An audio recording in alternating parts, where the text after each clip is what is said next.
Hey guys, welcome to another episode of Monster Producer. A monster producer is a legendary creature that combines multiple skill sets to dominate a market. I'm Coach Micheal, Burt. We have a class dedicated to those that achieve some legendary status, some elite status, but here's the best part about these folks. They're hungry, and they're humble, and they're coachable, and they're teachable. So I'm very excited today to have one of my favorite monsters in the world, Belinda Arender. Thank you. Okay, thank you for coming. Well, I'm excited to be here. You know, and I want to tell you, Belinda, before I knew you, you had a reputation, okay, and a good reputation of this big-time producer, and everybody was kind of mysterious, and because I started coaching mortgage people, and everybody's like, well, Belinda Arender this, and I'm like, man, who is this chick, man? What is she doing? And so I came over one day and just sat with you and talked to you, and really I was recruiting you for a bank that I was consulting with, but I walked out of there and I said, she's got substance. You know, she knows what she's doing. She's got confidence. She's got all of the things I look for in a person that's successful. So we're going to talk about your methodology. We're going to talk about your pivot points, your philosophy, and I want you to speak directly to people who are out there who want to achieve a big level of production. Your biggest level of production, what year was that and how much was it? Probably in 2003, I closed a little bit over $65 million. Okay, great. So, and I was in a smaller market. My average loan size was $103,000. Woo. So a lot of loans. That's a lot of loans. A lot girl. of loans. Okay. And so your aspirations this year, and you've made some changes. Obviously, you got settled in. We're back on track that we should be back around $65 million this year. Okay. And before you ever get out of this business, what's your big number that you'd like? I would like to do $100 million. Okay, My husband says that'll kill him and me. That'd be awesome. We're going to talk about that, okay? All right, Belinda Arender, you're a Mississippi girl? I am. All right. And born and raised. Give me some pivot points for you, because I think when people have some type of unique ability that shows up, it usually started early in life. Mm-hmm. It usually started with something, somebody, a person. Well, Tell me about that. You'll get a kick out of this. My dad was our high school football coach. All right, I'm already liking it. So my dad not only was our high school football coach, he was our driver's ed teacher. Ooh. Yeah, so he taught me how to drive, and I drive horribly bad. So that was not one of his successes. But I think that desire that I'm very competitive. Yes. And I think it started very young. Yes. Because of the role model that I had. Strict household? Yes, sir, no, previously, sir? my dad was military. Okay. So you he got went a from military and a to coach. Okay. Absolutely. Okay. Yeah, I like to tell people that if I did something bad, he knew it before I did it. Okay. Yes. And so that's where you think where your competitive spirit comes from. Absolutely. Any brothers and sisters? I have a younger sister. Does she have the same drive? Absolutely, complete opposites. Yeah, isn't that interesting? She is the nourishing, sweet, passive person. I'm the in your face, let's get it done. And when my mom found out I was going to have kids, she was worried. Ooh, yep. Because I don't have that same nurturing side my sister has. My kids are fine, don't get me wrong. They're well-adjusted children. Yeah. But my sister is much more loving and nurturing, and I'm more, which God gave me boys, which is probably the reason I'm like, get it done, and we're not doing this stuff. What's the negative? You and I are similar in that. Killer instinct, all out, get it done, no excuses. What's been the negative side of that? A lot of times people perceive me as not caring. Okay. Sometimes people conceive me as brash. Okay. So, and that's not always true. It's just when I'm focused and I'm on a task, it's got to be done. And if you're not helping me achieve that task, then sometimes it's perceived as a roadblock, and I don't like roadblocks. So sometimes that's the personality. Here's the interesting thing: your people that work with you really enjoy working with you, though. Most of the people that I've had with me, I've had probably 10 to 12 years. Yeah, a lot of them tell me they really love you. They love working with you, and that's in a lot of ways that's kind of uncommon, because when you have a personality like yours and you push and you. So do you ever turn that down with them, or do you just keep pushing and find the right people who can take it? I think that it's a combination. You have to find the right personalities that understand my personality and they understand the overall goal, but they also understand that my intentions behind that goal. Okay. If we don't close a loan on time, we have people living in U-Hauls. Yes. That is not acceptable. Right. And we can never be off of our game that causes someone else to suffer. So you see success really as an obligation, responsibility. Absolutely. You got people counting on Absolutely. you. That's a big deal. Absolutely. There's no doubt about that. Why the mortgage business? Well, I kind of fell into it. Okay. I was working at a bank in between junior college and senior college. Okay. And the mortgage lady that was doing the mortgages went out to have a child, and the bank president came over and said, "You're going to go to the mortgage department and do mortgages." And I'm like, okay, I can do that. Right. I didn't have a clue what they were. Okay. So literally, I got my first order of business cards in where I had ordered business cards, and he comes over and he goes, "What's wrong with this business card?" And I'm like, "Well, you said I could be a mortgage loan originator."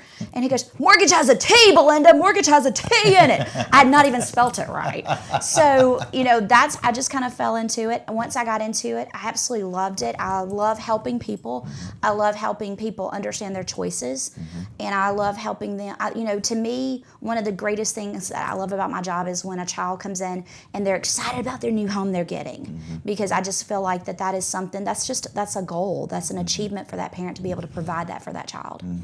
So philosophy on mortgages, there's all kinds of, and I ask you this because there's all kinds of philosophy. People listen to Dave Ramsey, who says pay it all off. People listen to how to use mortgages, how to borrow equity from this to do this. What is your basic philosophy about how to use the mortgage in someone's life? I think there's a couple. It depends on the person, obviously. Okay. But anytime you can use someone else's money better than your money or cheaper than your money, I think that's your advantage right there. So even if you've got money in the bank, but you can go ahead and take a mortgage out and it's within your budget, I think that's a great opportunity to not only free up this money for other investments or for better allocation of your budget, but also if something happens, you've got money to fall back on. If you've got a paid off house and you lose your job, you're not getting a mortgage against that house. Right. But if you've got the money set aside in a bank account and you lose your job, you can still make your mortgage payment until you find your new job. Right.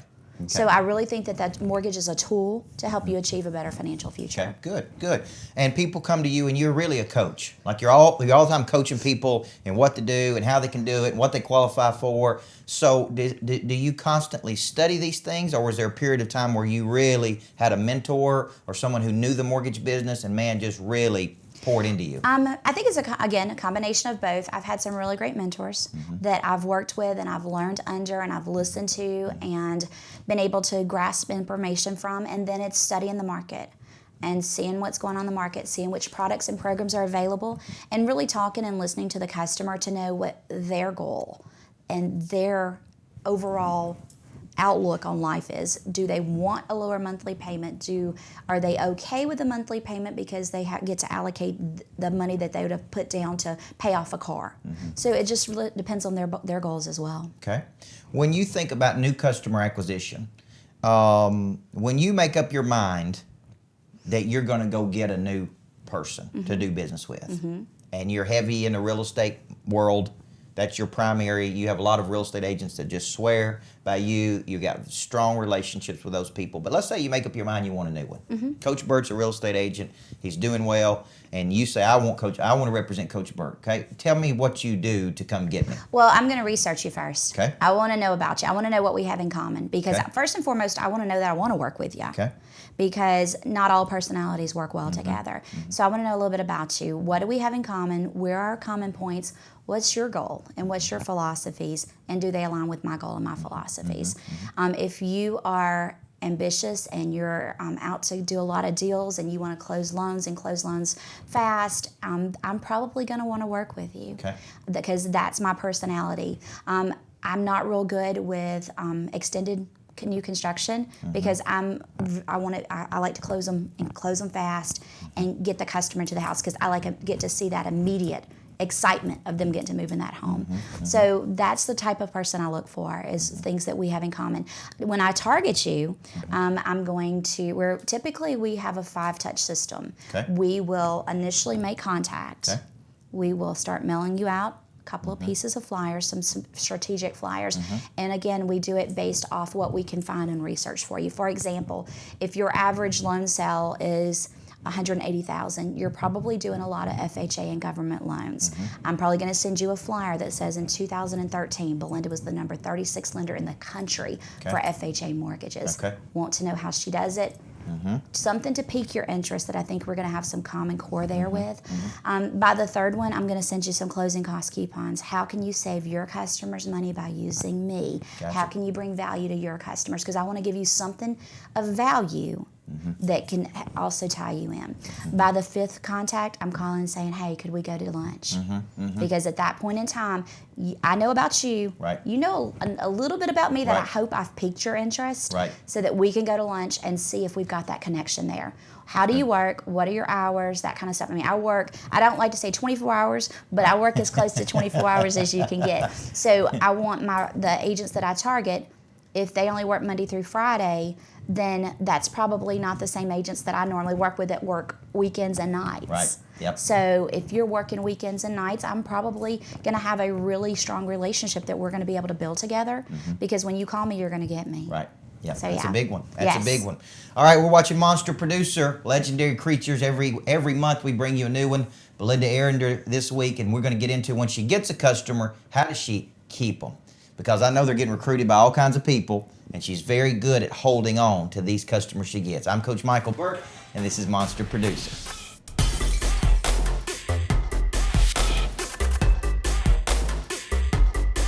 Hey guys, welcome back to Monster Producer. Legendary Creature combines multiple skill sets to dominate a market. I've got Belinda Arender, who is one of the top mortgage professionals in the world, right?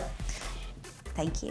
Hey, it's truth. I'm telling the truth, right? I don't know if they do mortgages in other countries. Well, yeah. You know, I've never had that bad day when I thought, could I just go to the Bahamas and originate mortgages? I'll have to look that up. That's the thought, though. Yeah. Now, but do you still do mortgages in Mississippi? I do mortgages basically anywhere in the southeastern United States. Okay. I've got a couple going in Florida right now. I've got a couple going in Mississippi right now. So yeah, basically anywhere in the southeastern United States. All right, before the break, you talked about how you get a customer. Now, when you get in front of that person, you got your 5-touch system, you identify your targets, you do research on them, you get proximity to them, you get face-to-face with them. What do you say that they go, okay? Well, I think it's not as much as what I say as what I listen, what I hear. Okay. I think it's important to, one of the first questions I ask is, tell me what issues you're running into with your current lender. Okay. Because if they didn't have some type of issue, they would have never met with me. Right. So where is that hurt? What is it that they are giving me that window of opportunity to come in through? If it's missed closings, if it's lack of communication, if it is not following through, I want to hear that in when I'm asking questions. And I'll ask some very pointed questions. You know, tell me about your current lender. Who do you currently do business with? Tell me what you like, tell me what you don't like. What are the things that if you were going to consider a new lender that you'd be looking for? Okay. And then from that, I explain to them, do you close on time? Absolutely. And I explain, every single person in my office has a vested interest in this loan closing on time. They understand their ultimate goal is that we must close this loan on time. If we don't close this loan on time, we have failed. So I go through how my team is structured to make sure that we meet that closing date. Now, that's a good point. That's something I want to bring up with you, because my offices and training centers moving right beside your offices. Yes, I'm excited about that. And you got a big team. And so it seems like you got a bigger team than most people do, right? And yes, I would say so. And so how do you, a lot of people are scared to go out and hire a team. How does that affect profitability? How do you It's a balance. keep that going? It's a balance. You have to have a certain, and I also balance the P&L for my branch. Okay. So you have to have that balance of, and I'm gonna table one thing here, but you have to have that balance of how much production is coming in versus how many employees do you have, and it's a very delicate balance, because if you don't have enough production and you got too many employees, that creates a problem. If you got too much production, not enough employees, that's a whole nother problem. That's right. So it's a very delicate balance. Every single week I'm watching projections. Okay. I'm watching applications taken. I'm watching the lock loan pipeline to know where my numbers are falling. Because in addition to myself producing, I have 4 other loan officers at my office that are not part of my production numbers. They have their own production numbers. Gotcha. So our branch itself is closing over $100 million. Okay. It's just my part of that is probably about 60 to 65% of it. Gotcha. So the staff that we have, even though they all look like they're my team, they could be processing loans for any of these other loan officers as well.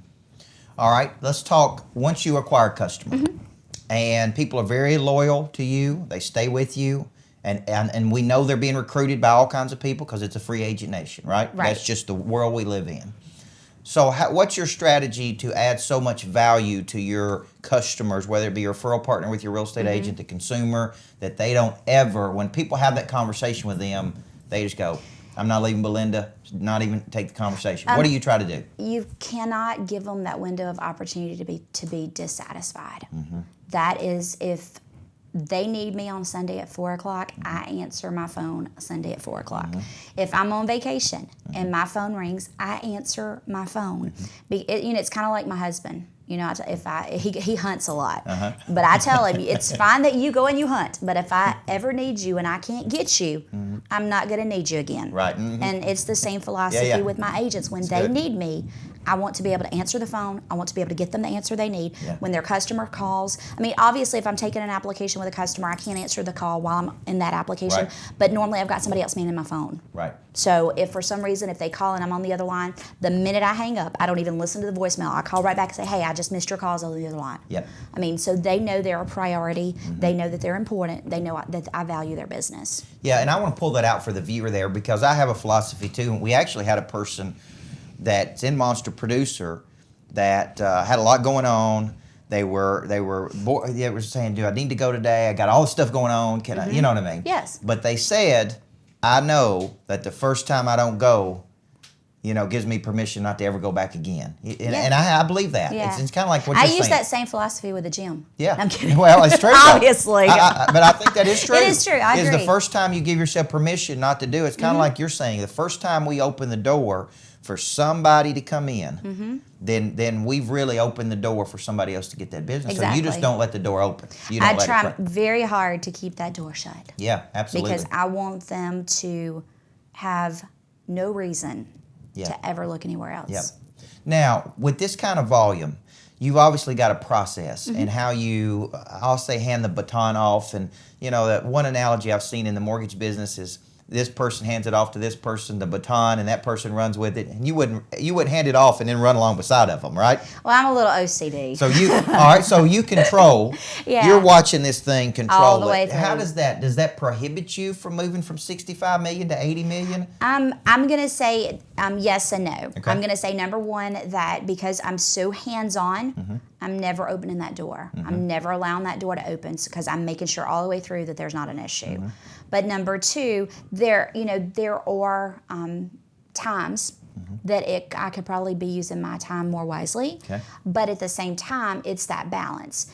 And I think it's just as important to maintain my level of production as it is to grow it. So my philosophy is if I have something that gets dropped, it's my responsibility. So all the way through, I'm watching that file all the way up to the HUD being completed, to where I call the customer and say, here are your final numbers, that to make sure that there's no drop batons. Okay. So could I probably have a better way of doing that? Probably, but it doesn't fit my personality because I'm so OCD. Sure. It's my reputation. That's my window with my agents. That's their door. That's right. I cannot let that door open or window open that I have to watch those files all the way through. That's right. I have a very competent staff. Please don't get me wrong. Yeah. But I also, that's just who you are. That's my personality. Yeah, and I'm the same way. Now, and from 20 to 30, I got asked this question a lot. And the question was... Oh, I'm only 20? Yeah, from 22, 23. But here's a question I got asked a lot, and I'm going to reframe it for you. Okay. But I would go and people would say, man, you've done a lot for such a young guy. Could you, and people immediately would say, well, I could never do that because I have a family and you don't have a family. Because from 20 to 30, I didn't have a family. I wasn't married, I didn't have any kids. And obviously I have a family now. And so people would ask me repeatedly, could you have done all this stuff if you didn't, if you had a family? Yeah. And so, and I said, in all fairness, I don't know because I don't have family. And so with you, your husband is very supportive of you. Absolutely. To go and work and go all out. Could a person that didn't have that at home, that had a needy partner, that needed them, that had to have them there, that didn't want them answering the phone on weekends, could they Do you see them being able to go out and get the kind of production you do? I would think it would be a restriction. Yeah. I would think that it would be incredibly hard because my husband stays at home. So he runs the children from can to cane, from this baseball practice to football practice, whatever it is at that point in time that's going on. So I would think that it would be very hard to achieve that level of success if you didn't have a partner that was taking up that much more of the normal slack. You know what I'm saying? I mean, I will tell you, I'm very driven to when my youngest one plays baseball. So I make every one of his baseball games. I mean, that's a big success factor to me, is to being able to attend those baseball games. But I don't attend practice. My husband takes them to practice. So I would say if you've got a partner or if you've got a spouse that maybe they work, that it's going to be harder. I mean, it is. It's going to be harder. When we first started out, my husband did work. I mean, the year I closed $65 million, he was working a full-time job. So it can happen. I would just tell you that it would probably be harder. I could see it being a lot harder. All right, let's speak to the critics out there. And here's what I want to know, because when some people speak about you, they say, man, she's just a engine. She's got this big engine. She got this big motor. She just outworks everybody. And I say, yeah, she does. But there's more to this than that. And I kind of say, look, she's got more to her than just outworking people. And they don't say it in a negative way. They just say, she's got a big engine, man. That woman is a machine. And they're saying it in a positive light. But I'm saying there's a methodology. There's some other variables here that we don't know.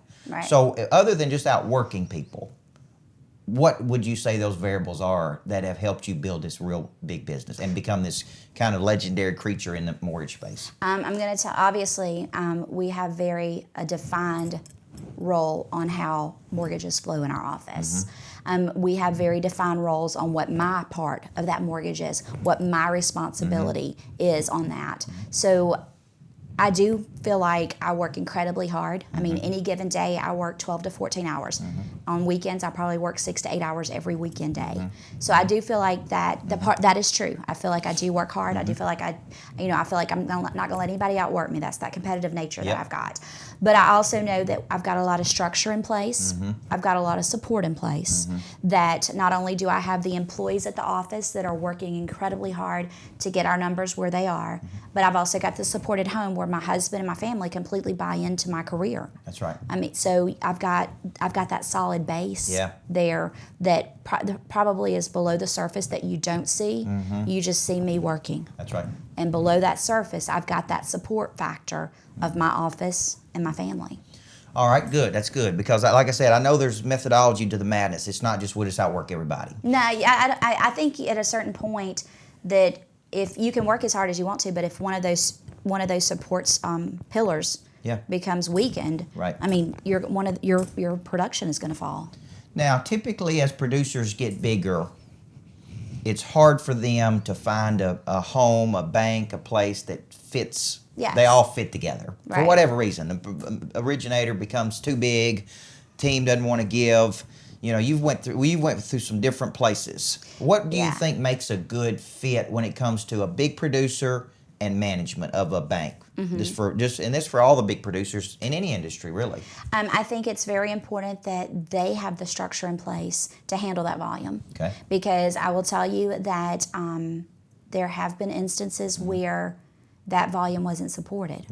And, you know, my thing, I will work as hard as you want a person to work. But if I don't have that pillar below me, it doesn't matter.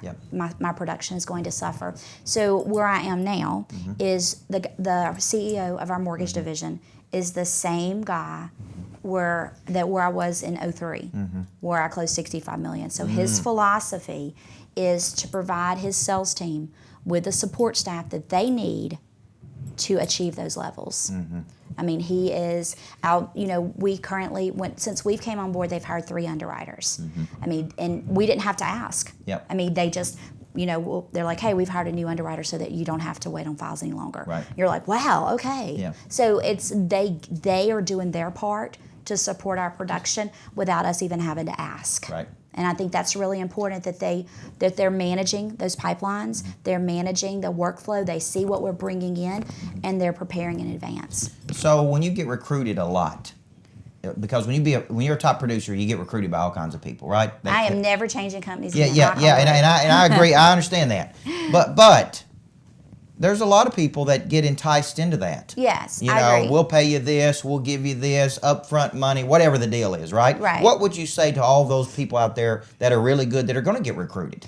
I would tell you that be really careful, that a lot of times that greener grass is astroturf. Yeah. So be very careful. If there is something that can be fixed where you are, try to talk to your manager, your supervisor, see if that can be fixed before you jump ship, before you move into something, because you may leave something that's great, go into something that you think is far greater, just to find out that it's not even nearly as good as what you had. And I think that past experience has shown, and it's not that when those recruiters are calling and selling you, it's not that they're selling you fluff, because they truly believe that. But a lot of times the recruiters that are calling are not actually in the mortgage world. They're recruiters, and they don't understand the intricate details of mortgage lending. And I'll tell you, a lot of them don't understand top producers. And when I say top producers, I'm meaning that if you are closing $40 or $50 million a year, that's different than someone that's closing $30 to $35 million a year, because it's a whole different level. Not that, 30 to $35 million is a lot of production. That's right. But when you take that next step, it further complicates That's right. the below staff that you've got to have to achieve that level. Yeah. And again, I would imagine that as I continue to grow and I want to reach that 100 million, I'm going to learn lessons as I get up to that level. That's right. You're a monster producer. Love it. Why? Thank you for that. Tell me, because there's a lot of people out there that I see that are producing at levels that you are, that have made up their mind they don't need a coach. They don't need to be in a coaching program. They're already doing X number of deals. They're making a lot of money. Speak to that person and explain to them why you would be in a coaching program like Monster Producer. For me, it's all about goal setting. It's about achieving that next level. It's about not being complacent. And, it's very similar that either you're growing or you're dying. So even though I want to maintain the level and continue to grow it, if I don't grow it, then I'm actually going to die. So I think it's very important that you have a coach that keeps you accountable.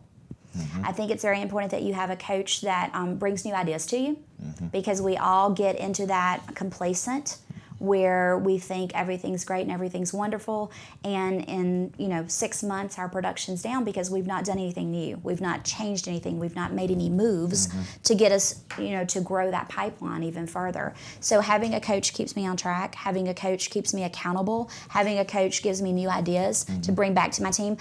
Sometimes the best part about coming to your class for that 1 hour is that it gets me out of the office and it allows me to think broader. Yeah.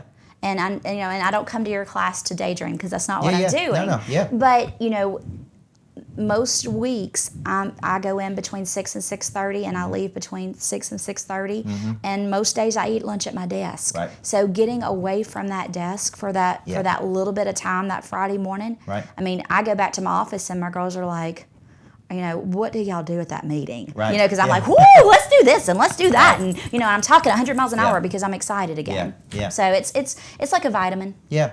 Yeah, it really is. And so that's good. I'm glad you're in there. Tell us, last question, future. Belinda, Arender, have you got a time frame?